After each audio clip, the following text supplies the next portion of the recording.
ఏ రాష్ట్రంలోనైనా 15,941 DSC నియామక పత్రాలు అంటే శాశ్వత ఉద్యోగాలు ఒక్క రోజులో ఇంత సక్సెస్ఫుల్గా ఇచ్చిన ప్రభుత్వం ఎప్పుడైనా చూసారా? దాంట్లో 6,100 ఉద్యోగాలు వైసీపీ హయాంలో వాళ్ళు ఇచ్చినాయి అంట. మీ పేరు నాని గారు అంటూ ఉన్నారు. సరే, మరి అప్పుడు ఎందుకు ఏడవలేకపోయారండి? మరి ఇప్పుడు ఎందుకు మాట్లాడుతూ ఉన్నారు?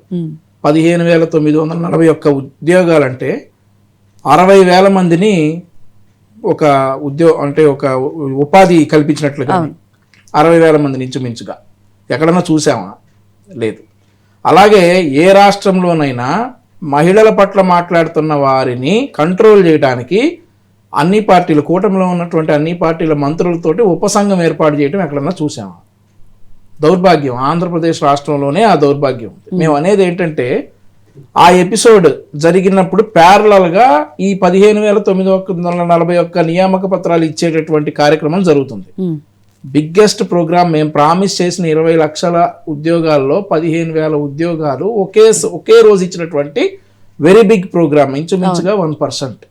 సో అది చెప్పుకోలేకపోతా ఉన్నాం అని చెప్పేసి ఒక బాధ. సో ఇవన్నీ రాజకీయాలు ఎప్పుడు ఉంటాయి మేడం? వైఎస్ఆర్ కాంగ్రెస్ పార్టీ అనేది ఉందే విష ప్రచారాలు చేయటం కోసం.